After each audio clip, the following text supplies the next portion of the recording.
Welcome back to Around the Mat Pod. I am your host, PJ North. We're here to talk wrestling again. It is opening day of baseball, so I've got my Cubs hat on. But we're talking wrestling. And before we do that, if you're watching live on YouTube, don't forget to let us know in the chat window or hit that like and subscribe button. If you're watching this post, we'd love to hear it. Comment, let us know your thoughts on what we're talking about. If you're listening on iTunes or Spotify, please leave us a review. Tell your friends about us, share. And don't forget to follow us on all socials. Tag us. Let us know that you're listening and following. At AroundTheMatPod on IG, on Twitter, on TikTok, on Facebook, all those things. And on YouTube, obviously, at AroundTheMatPod. We're doing it. We're getting ready to talk a little wrestling. And to do that, oh no. Before we can, I can't even do that because I almost forgot him. Tyler Miller is here. And Tyler, oh no. Tyler, I've failed us. It's all good. I have failed us, Tyler. I have failed us. I am. This is not my day today. I am all over the place. But let it be known that we will ignore that. We will go back here. I've got it almost figured out. What are we doing here, Peach? Come on, you can do it. Oh no, man, this is really not my day. If you guys are listening, I apologize. That's not my fault. There he is. We did it. All about the comeback, man. Oh my God, they love a comeback story. That was brutal. We got so caught up. What up, boys? Shout out to Jeff Miller joining us in the chat. We've been trying to get Jeff on the pod, man. I'm gonna get him one of these days. Jeff, you let us know. Welcome everybody back to the Around the Map podcast. Again, I'm your host PJ North with the boy Tyler Miller. TY, what's good, baby? How are you, man? I'm doing good, man. I just saw that the Braves lost as far as opening day. I'm a Braves fan, so I'm glad to be talking wrestling and not sports today. So tough sledding out there for the Braves. As a Cubs fan, I don't have super high hopes right now. It just feels like we're missing a few pieces. We also have traded away guys, and I'm like, why did we trade them away? Baseball's tough, man, to be a fan, especially as a Cubs fan growing up. They were the lovable losers. I think that's probably why I chose them. We used to get WGN, and I was a huge Kerry Wood fan, man. I watched the 20 strikeout game against Houston. Then they had Kenny Lofton, and Kenny Lofton was like my favorite baseball player too. So the Cubs, they were still terrible, but I loved the Cubs. And then obviously in 2004, made it to the baseball, and we had the Bartman thing, and I was like, well, who doesn't love this? Well, then the crazier thing is that they won a World Series, and that was probably like the least part of my fandom is when they won the World Series, because like I wasn't watching as much baseball. Life gets in the way, all those things, right? And now, I'm back around here in the last few years, been back around pretty religiously. I also used to be in a fantasy baseball league with guys from high school. We never talked except the day of the draft or to make a trade. I never talked to any of those guys ever again. I was in the same baseball league for like 15 years. That was probably a reason too. I got out of it for a little while. So, but yeah, man, opening day is today, but we're going to talk a little wrestling. Before we do that, we were talking about figs before this. And, I thought I would tell a story. I ordered a Great Muta figure today, or earlier this week from Fanatics, and, big thumbs down, Fanatics. You guys said it was the Chase variant, and it was not the Chase variant. I could have ordered the Chase variant a lot of different times, but I saw it on Fanatics. I use Fanatics a lot for other stuff, clothing, hats, all the things. I'm a hat collector, right? So either way, I'm super mad about it. So now I've overpaid. I have to send this figure back. I'm still waiting for the irregular Muta figure, the red. Yeah, dude, super annoying. But as we were talking about figures, there's so many cool ones coming out. We just talked about this. I think I showed this off in the video, or the hype video last week, but the Cody and Dusty 2-pack, man, this Superstars is pretty cool. But you just told me that you ordered a Juventud figure, which is super sick, off of, what was it called again? What's the website?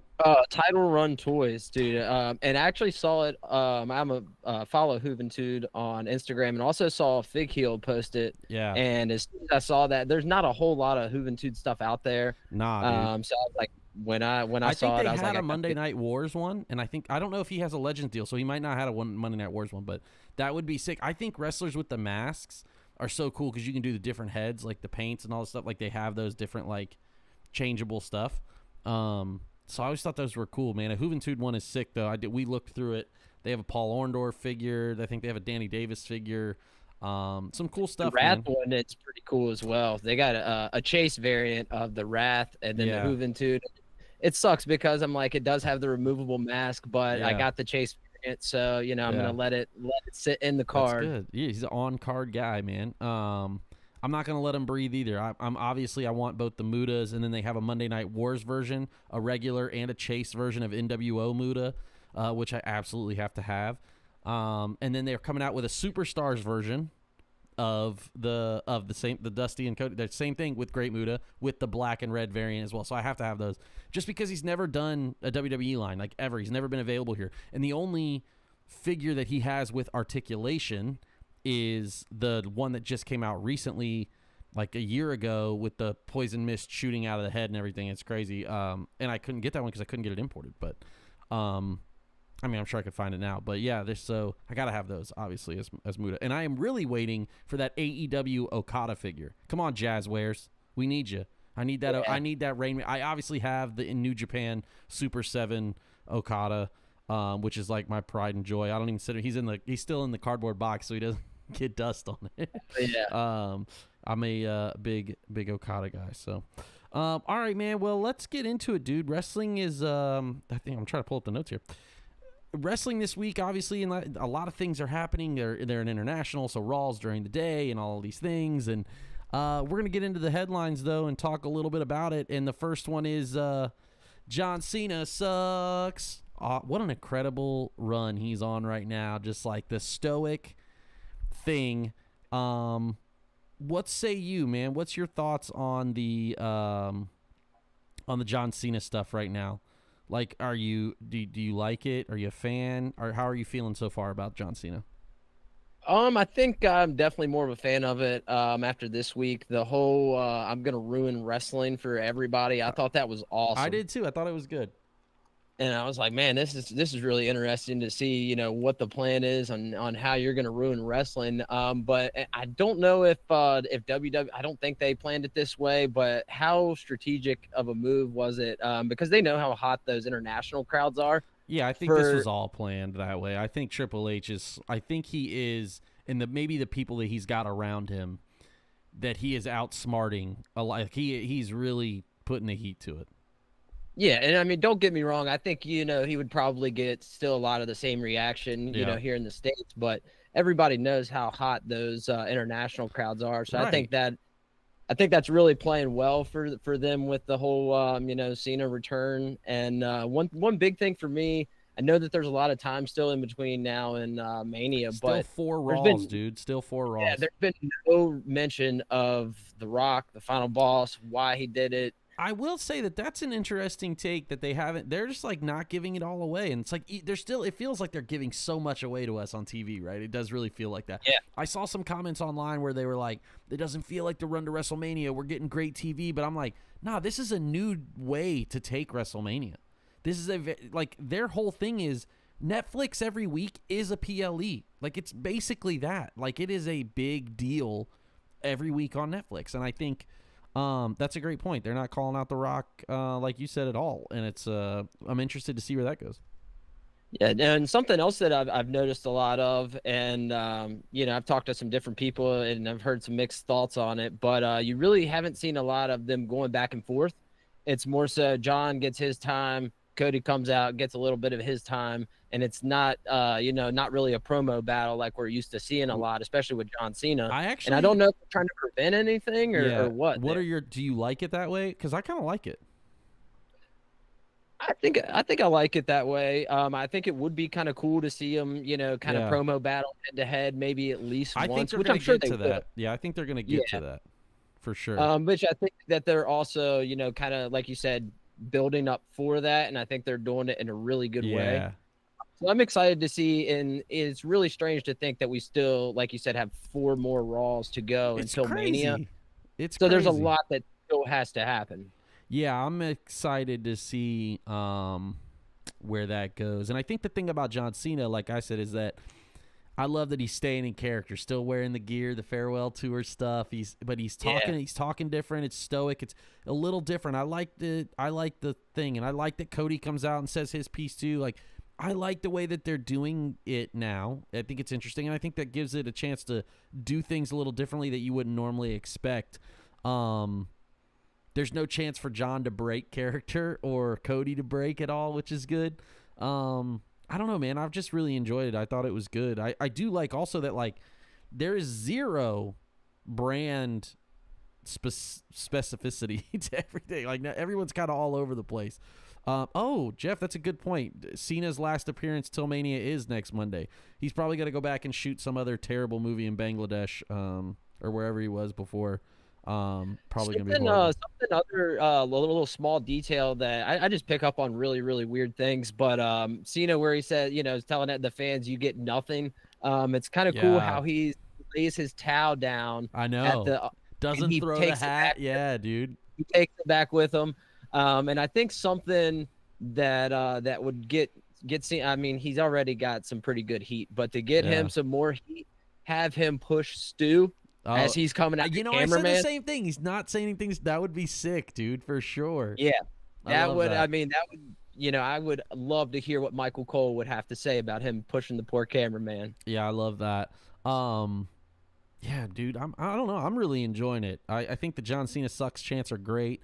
FU Cena on Monday was cool. I don't know, man. I just think they're really crushing it right now with that. And I like where it's going. It is obviously the show at Mania, so everybody knows. Roman can do whatever he wants, circle jerk in the corner with Paul. Cody and Cena is the match to talk about. So I do before we end on this first headline. Let's how about the T-shirt, man? He's got the Matt Botvin special, Cactus Jack, Travis Scott. It's what a excellent shirt, man. The Rolex. If you guys don't know, y'all got to check out Matt Botvin. He's got the coolest it's not even like they're repros. They're like new designs sometimes, or they're like new looks on old ones. It's just awesome stuff, man. He does exceptional work. So shout out to Botvin. If you're going to Mania and you're listening to this, you got to go to Wrestling for Sales pop-up to see. I'm going to say it every week. Wrestling for Sales pop-up, so you can see all the other guys doing amazing things, plus all of Ted's collection that he sells. So make sure you do that. All right. Next headline. This one came up on Monday too, but it kind of obviously from last week too. And I put this in here just kind of funny, but it's because it was kind of up past the John Cena Sucks thing. Is El Grande Americano Really Sucks. I think that I love Chad Gable, and this seems like a forced comedy thing that he's already good at comedy. I don't know that they needed to force it, but I hate it. I'm like, this is so cornball. Like, obviously it's a little on the nose coming from the Gulf of America bullshit. And like, it's obviously they're like, it's kind of cheap heat in like a dumb way. And I'm like, does he really want to do that? I don't know, man. But it just seems so cornball with what they're doing because he's so good. Does he even really need to do that? Like, what are we doing? I just feel like maybe he wanted to do it, but like, I don't know. Him as a badass is way better in American Made, and I just think this is like a laughing stock. And I like that they're doing the one thing about it that I thought was funny was obviously the Hulk Hogan Mr. America thing, right? Where he was like, I know the guy looks a lot like me, and like that I get was funny. I just thought like the rest of it's kind of on the nose and a little dumb. So I wasn't like super pumped about that. But the reason I brought this up is that there's a few things like as many times as home runs that WWE hits. Not everything can be a home run, and I get that. However, Chad Gable is the strikeout king. Like, they have yet to hit with Chad Gable since he's come up to the main roster. Like, fully hit a home run. Everything that they've done with him has never gone over the wall. Didn't it feel like they were almost? I feel like they were almost there though with the whole Otis. That's exactly it. And they still missed the boat. They still messed that up. That's what I'm saying. Dude, so I don't know. What are your thoughts? I completely agree with everything you said. I mean, the whole, Mr. America thing, I think he did, is doing it better than obviously what Hogan did back in the day. That's not saying very much.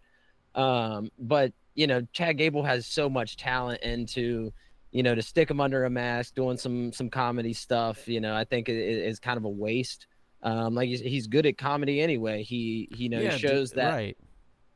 He's like Angle, he can go out and have a 5-star He match. couldn't and be also more Angle if his name was Kurt, for God's sake. Yeah, absolutely. Like they could have named him Kurt Gable instead of Chad Gable, like Kurt Angle. Like they could have literally called him Kurt Gable, and people would have been like, "Yep, I get it, I see it."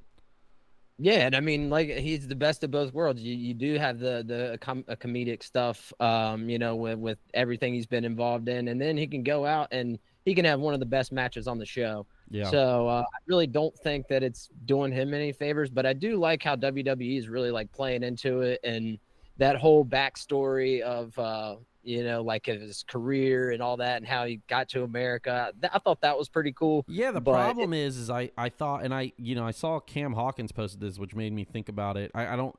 He obviously posts a lot of stuff that is very like critical thinking, I think, a lot, which is good. And he it's like the video is made with AI, and I'm like, damn, that's kind of sucks. Like they have all these creative people and all these like creative artists, and I don't know. I didn't go back and watch it, but just like that comment on made me think like, damn, if they did, that seems, I don't know. I do get it though. I thought it would be cool as if like he just like trained as Chad Gable into the lucha thing, and then just like only did lucha moves, like came out and like was just like, nah, dude, we're doing lucha libre tonight, like, but as Chad Gable.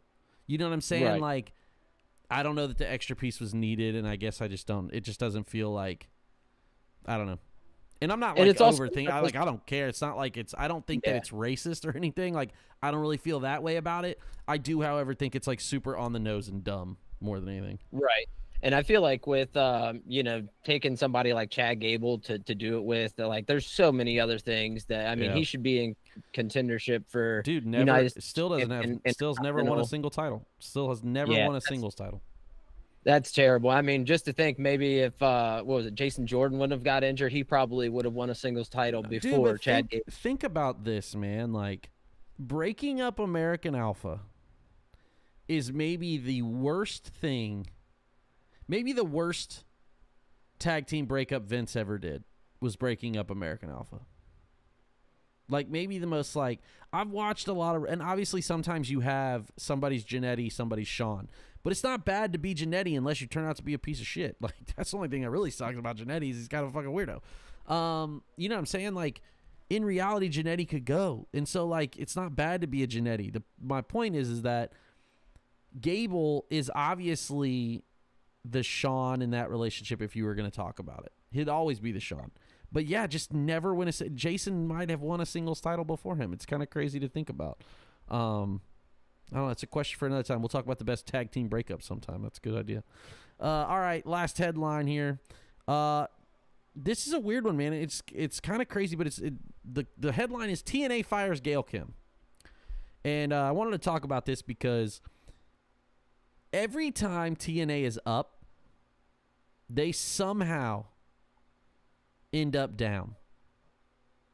Like, TNA has always headed to a peak. And then it's like they saw the peak and they just like tripped and fell all the way back down. I saw that almost every woman on the roster commented about Gail Kim leaving when they found out the news.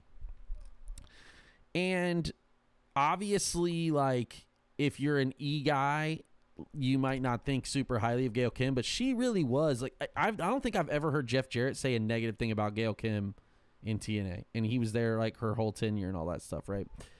And now obviously she was running the show, and like I think that I don't know, man, what TNA does, but every time they're up, they just somehow manage to not keep it. So the headline is TNA fires Gail Kim, but what are your thoughts on not only necessarily that, but just TNA in general? Because I mean, not a few months ago we were talking about TNA being able to, like, are they hotter than AEW a few months ago? Like 5-6 months ago we were like, they could potentially, you know what I mean? And now we're talking about, damn, they done fired Gail Kim. Hammerstone's gone. All the people they feature on WWE, like they lose Jordan Grace, who is I don't know, man. What are your thoughts, TNA? Yeah, I mean, I agree. Every time it seems like they're on the up and up, it seems like something just has to happen, whether that's on the back end of things or just unlucky. I mean, this one but couldn't be more self-inflicted if they tried. Yeah, and I mean it's kind of similar when I saw it. I was thinking of Scott Demore, that same. Yeah, when Scott got fired. Yeah, dude, same deal. I don't get it, man. I really truly, I absolutely don't get it. And at this point, who do you know who is in charge of TNA? So now they just said, well, so Anthem still owns it, and they've always owned it, Anthem Sports, and they're a huge Canadian conglomerate. Now I did hear, though, supposedly that Delirious, the former Ring of Honor booker way back in the day, is taking over TNA head of booking. I don't know. Obviously, I don't know what he's done recently or where he's been or whatever, but that's always funny to me, like when you see people like reemerge in the business. Yeah. And I know, I think Tommy Dreamer, I saw that I think he's talent relations. So I'm just which checks out. I mean, he's been there forever at TNA now for the last 10 years. And you guys gotta, recognize that momentum and, try not to make those. That's why obviously we don't know the whole story, and neither does, look, anytime that these dirt sheets tell you they know the whole story, they don't know the whole story either. I don't know what the story is, but I do think that it's a weird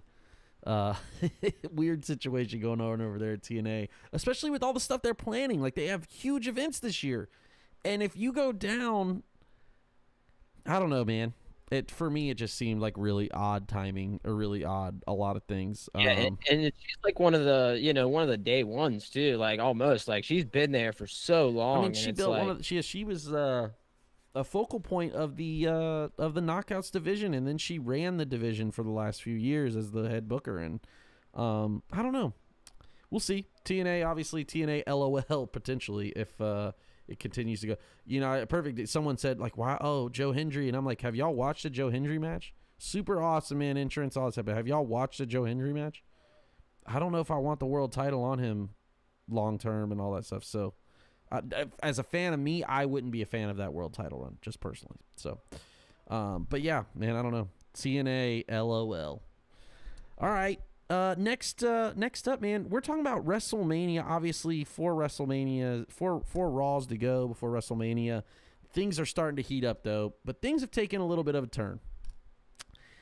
First, obviously, the IC title. Talk a little bit about that. IC title now, potentially maybe a 4-way people are talking about. Penta and Braun are fighting this Monday. No, wait, they just fought Monday. Yeah. Right? They just fought Monday. God, see, I'm losing my mind. We just talked about it. So, yeah, potentially a 4-way at Mania for the IC title. That would be interesting. And then you've got Punk, Reigns, Seth is going to be awesome. Obviously, Cody and Cena, like we've talked about. There's so many good things going on. However, how do you feel about Jay and Gunther right now from a WrestleMania card standpoint? Man, I don't know, man. I'm not super big on Jey Uso or the Yeet. But I see what the company sees in it. You get it. Yeah, it's not that you don't get it, right? That's not your thing. Right.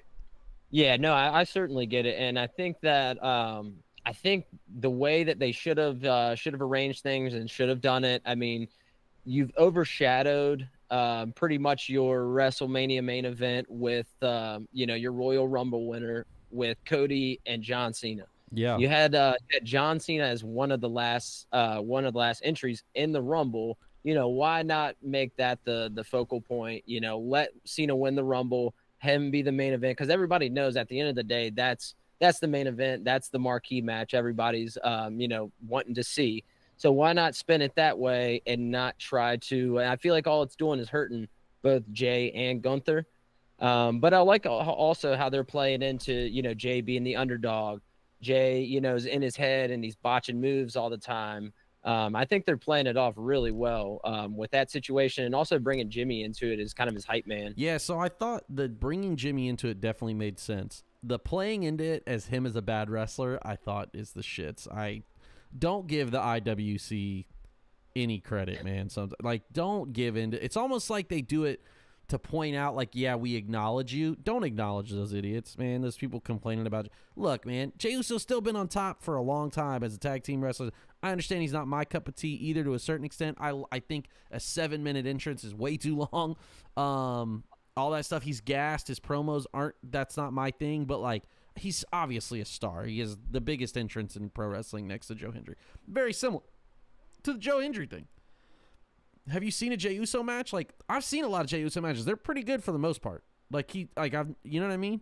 So I don't know though, but Gunther, I do think my thing with Gunther is like,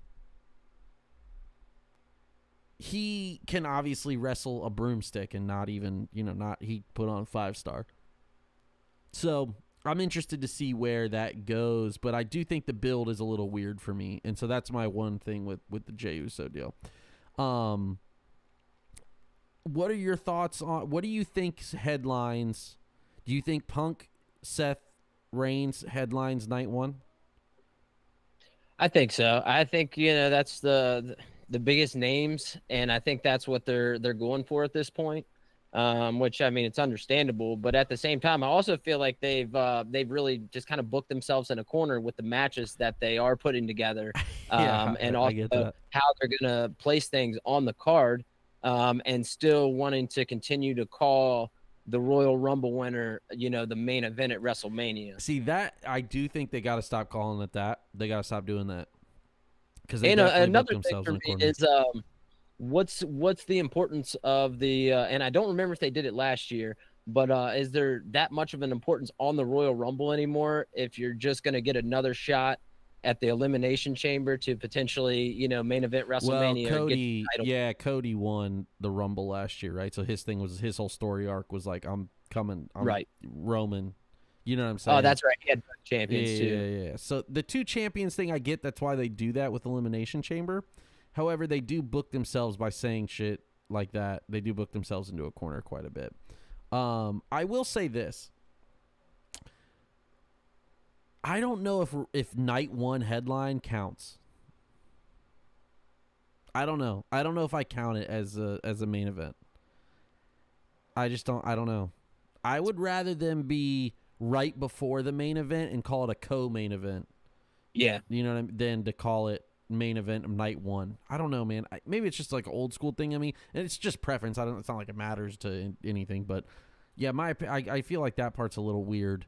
Yeah, and to me, just for like your, I don't know if you watch any, if ever watch boxing or UFC, but like, can you imagine their main event being the first match or first fight on the show? It's just really awkward to say that. I 100% agree. That is a great way to put it. That is an interesting take. I don't know. That would be funny though if you're like, all right, Conor McGregor's going on first. Yeah, you're going on. You're going on first. You are the main event, but you're going on first. Nobody's even in the stadium yet. Yeah, exactly. Before we jump off Mania Card, who do you think is getting the worst end of all of this? Between Drew,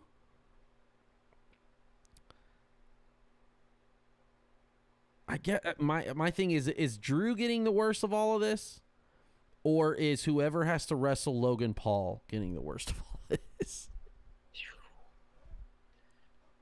I think it's got to be, I don't know, man. I think it's got to be Drew. I feel like I just don't think he's that over.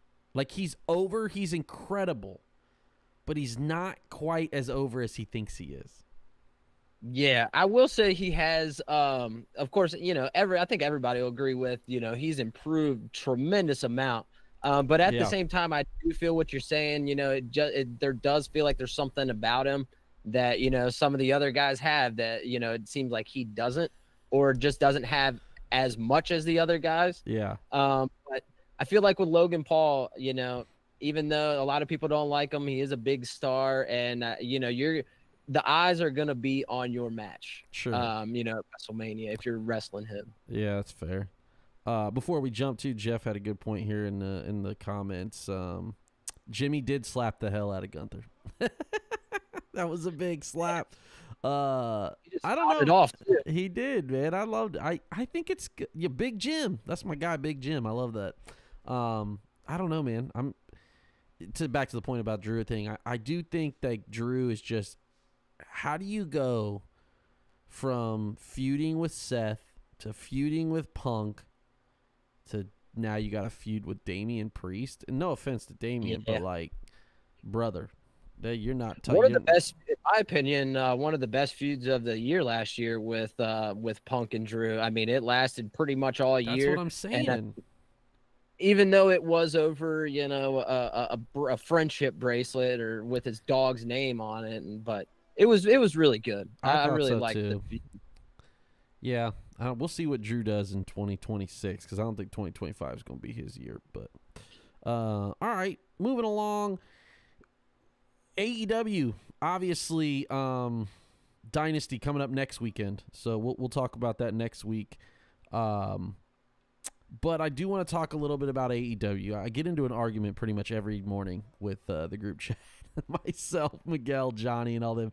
I'm not an AEW homer. I'm not a homer of any of them. I mean, you can ask people. I watch everything. So for me, my whole thing is like, you can't shit on something you don't watch. You cannot talk shit on the internet for something you don't watch. And I see a lot of the discord about AEW. However, myself and some other friends, Mario, Tank, Colin, we always share art. We share a lot of positive things that are happening always because we enjoy both. I mean, I enjoy both. So, like, AEW has been on a steady rise of viewership. I don't know if a lot of people have seen. That's not to count the HBO stuff. It's only counting on live terrestrial television. I think AEW is at a great spot, even though Moxley as champion has not gone how they wanted or how everybody thought it would go. I do believe they are absolutely heating back up, and they are the number 2 company, bar none. TNA can't hold a candle right now. It doesn't matter, regardless of TNA firing Gail Kim, AEW has surpassed them again. AEW is in some rough spots. They were just not hitting on all cylinders. Now I do feel like they are really, really close to back to where they like, okay, I'm not necessarily saying they're going to challenge. It's not a direct, this isn't 83 weeks, okay?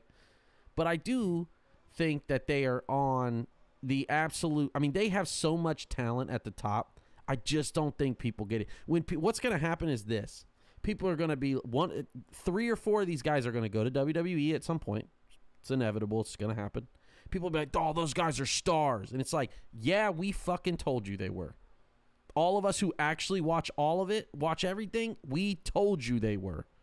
And that's how I feel right now about AEW and just like all the negative discourse. That I think the big thing on the internet that's tough is that negative attention sells. So like everything you see is negative because it gets more engagement. That's just how it works. It works on TV that way, dude. Why do you think Stephen A. Smith still has a fucking job? Same reason Skip Bayless has a fucking job.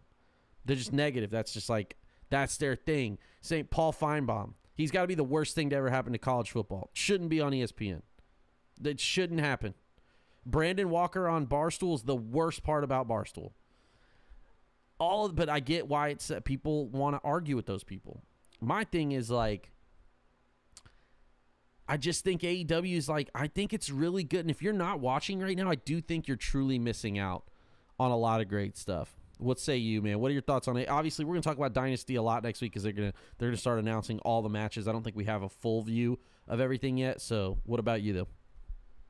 Yeah, I completely agree with a lot of what you said.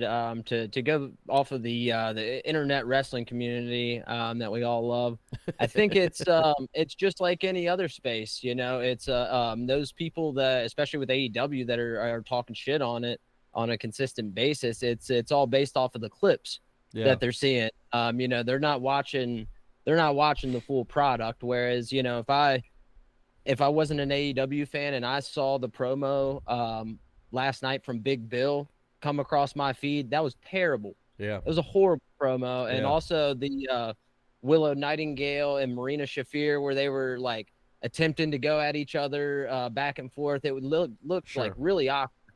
Sure. But you know, the show as a whole was really good, but you're not going to know that if you just that's my thing, man. I think that's the thing is if you're not watching the whole thing, you can't really speak on it. And that's a great point. Like they do have low lights, but so does WWE. Like they're acting like, you know what I'm saying? Like I think that's the thing for me that makes it so hard with the discourse online with everybody. But I don't know. I'm excited about AEW. A perfect example of what I was saying at the beginning was all of these people now who are excited for Malachi or Alistair who are excited for Rusev, who are excited for Saraya to come back. Like, where were y'all? Y'all weren't watching. Y'all were out here talking shit about Rusev. I'm sure of it. I know y'all weren't watching Malachi Black. Y'all weren't watching the House of Black. And now all of a sudden, he's a star. Can't wait to have him back. Ray Phoenix. It's like, brother, we've been told y'all this. Okay. Yeah, dude. Especially with especially Ray Phoenix. Some casuals that I know that watch WWE. I tell them one of the most entertaining wrestlers I've ever watched in my whole entire life is Ray Phoenix, based off of the moves that he does. And there is a lot of stuff that AEW does bad, but at the same time, there's also a lot of stuff that they do really well. And they are heating up. Like the MJF. Anything with MJF right now has been really good. The whole MVP stuff. And the Hurt Syndicate last night, I thought that was awesome. I thought that was great.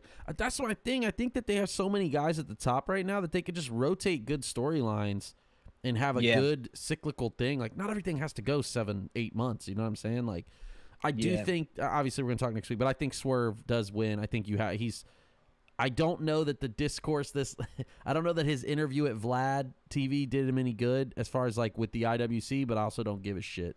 What he does in the ring is all I care about. You know what I mean? That's the main, or what he does at AEW in the ring and on screen.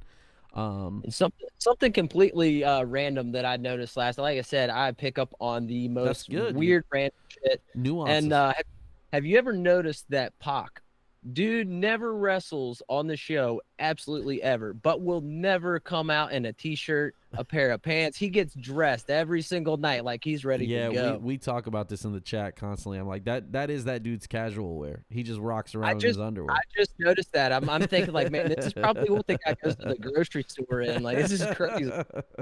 Oh man, Pac is a weird situation too, because he's so good in ring and he is actually a really good promo. But sometimes it's like, no matter what you do, if you don't connect directly with a large group of audience, you just sometimes don't get over. Right. Because, like, real talk, could you imagine Pac in the main event scene, like, with Kenny Omega right now? Like, what a match that would be. Like, what an incredible match that would be. Him versus Swerve, or him versus, like, there's just the limitless opportunity with there. And like I said, I think some guys just aren't meant to be megastars, and that's okay. Like, I think that there is place for everybody. And Pac's one of those guys. Like, damn, I kind of wish it would be cool to see him have, like, not a world title run, but maybe, like, see if he could, because his promos are banging. Yeah, they are. When he was in Triangular de la Muerte, I thought well, what do they call themselves? Triangle of Death. It's way cooler when you say it in Spanish, but their deal, Death Triangle. I just thought he was really great. So I don't know, man. That's an interesting thing. But yeah, we talk about that every week. I feel like we talk about that in the group chat. Like, damn, Pac still don't own no pants. Here it is. But yeah, another week. He is one of those dudes, man. And I guess it's, when we look back, there are some greats that never got there. I mean, we look at someone like Scott Hall, and what a pivotal. Never won a world title. Just to look back at the things. Look at Jake the Snake. Jake the Snake Roberts never held a belt in WWE. Really? Nothing at all? Never. Oh my, that's crazy, man. That's never insane. held a tag title, never held a singles title, nothing. And just based off of that kind of raises the question to me, what constitutes now, what would constitute him as a Hall of Famer? Yeah, that's, I think, it's the lasting impact that you have on the sport. They let anybody in the Hall of Fame now to a certain extent. Right. But like, yeah, dude, it's a lasting impression. If you're making Hall of Famers now, that's a good question for, maybe we'll talk about that the week of Mania, is like, if you're talking about the guys who are active right now, active, not Punk. We're not obviously Punk's a Hall of Famer or whatever, but talking about the group right now, who are the Hall of Famers in the future? That's an interesting topic. We'll come back around to that. All right, man. Last topic of the day. It is the randomizer, and we talked a little bit about it, but obviously it's opening day, so I want to know who is. Oh no, my camera died today, or my light died. Give me 1 second. It's all about the comeback, baby. And we back. Damn, it's not my strong suit today. I'm not on it. I'm out of Celsius. I'm not on my game.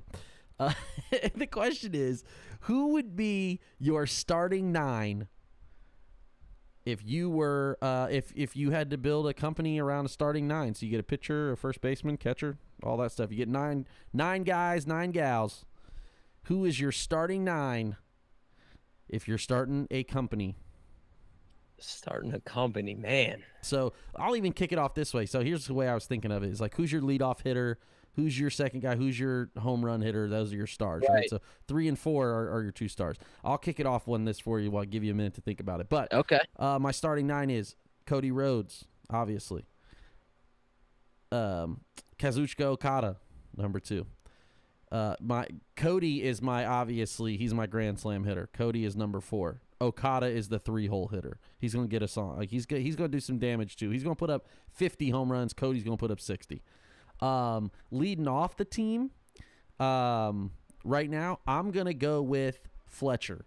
I think Kyle Fletcher is just an absolute stud. I really enjoy his stuff. Number 2 hitter, I'm gonna go with Ospreay. Him and Ospreay, I think, gonna have that battle back and forth. So my 5 and 6 guys, those guys who are backing up and kind of helping out. 5 and 6 I had as Seth Rollins, who I just absolutely love. I just think Seth is great. I just don't think he's ever missed in every gimmick he's done. He's been incredible. So I'm putting him up there. Then I need some younger talent. I'm taking Trick Williams. I think Trick would be really, really good. I think he needs a manager because I don't love his promos. I like his pre-tapes okay, but I don't like his promos that much. But I'm going Trick Williams, man. I'm a big Trick Williams guy. I'm also picking FTR. They're gonna count as they're counting as 1. FTR is counting as 1, and I would say Street Profits are counting as 1 too because I need 2 tag teams, so I'm gonna count them both as 1. And then my last guy, my number 9 guy, closing the door if we need to. He's our last chance effort here in no hitter. I'm gonna go with. Man, this is a tough one. Now I forget who I had. Actually, I'll probably if I'm being realistic about it. Damn, who do I want? I don't even know. I'm thinking about number 9. Maybe I already said Kenny, right? Did I say Kenny Omega? No, I didn't say Kenny Omega. That's what I'm gonna go with, Kenny Omega. There you go. Okay, Kenny Omega. okay. Let's see for my heavy hitters, man. 3 and 4. I think I'm gonna go with MJF. Okay.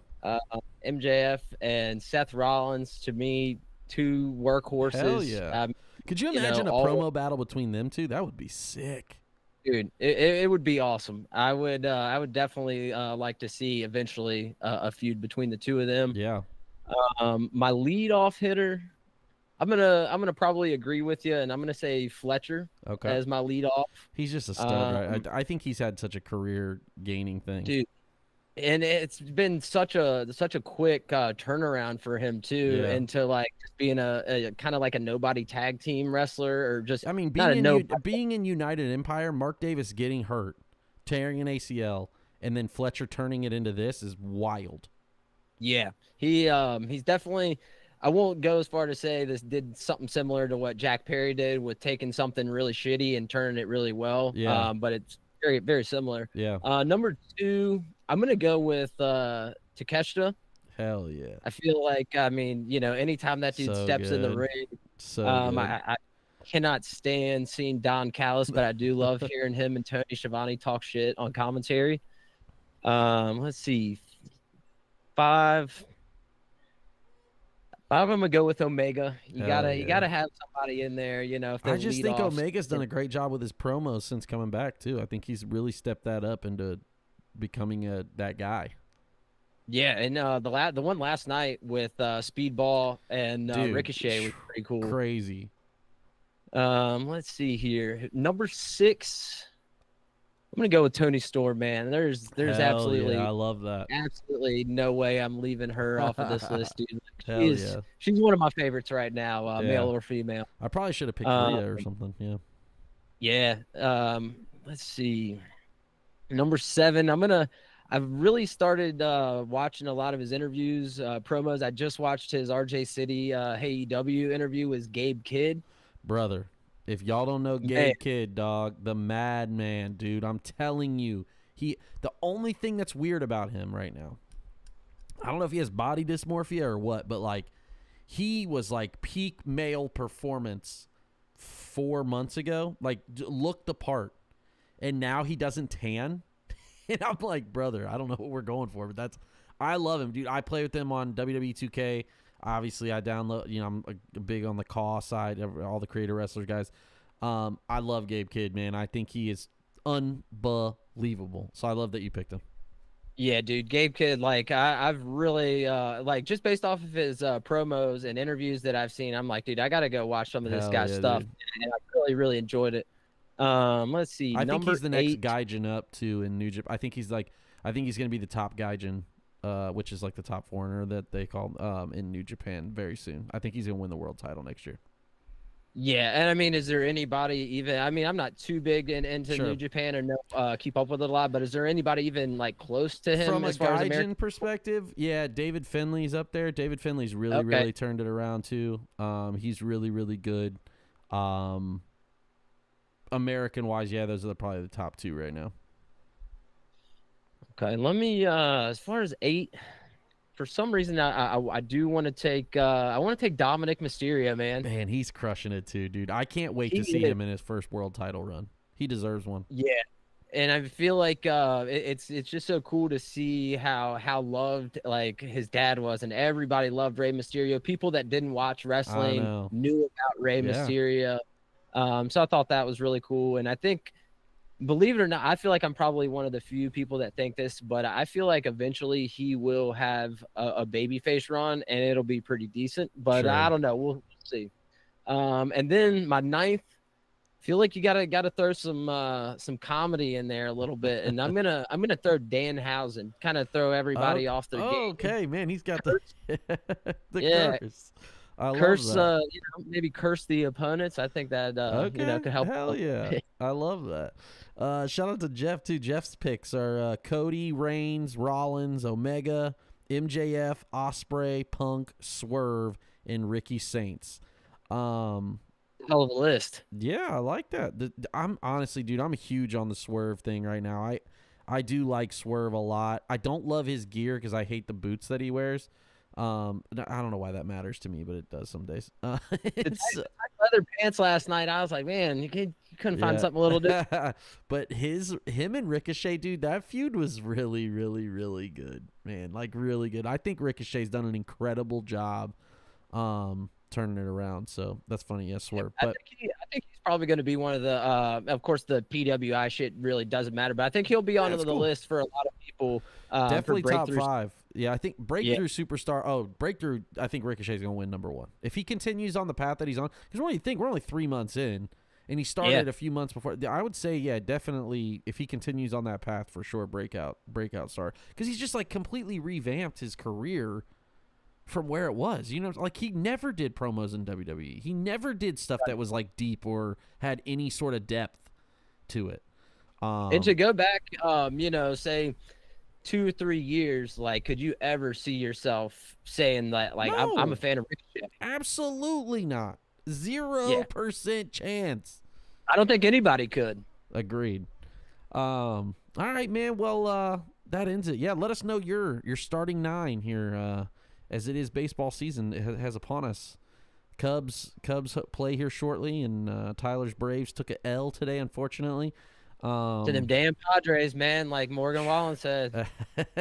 Like we were the 98 Braves, by God. Yep. All right, man. Thank you all for joining us. If you're listening again, I know we had some technical difficulties. PJ was not on my game, but we will be back next week. We'll talk all things wrestling going into Dynasty.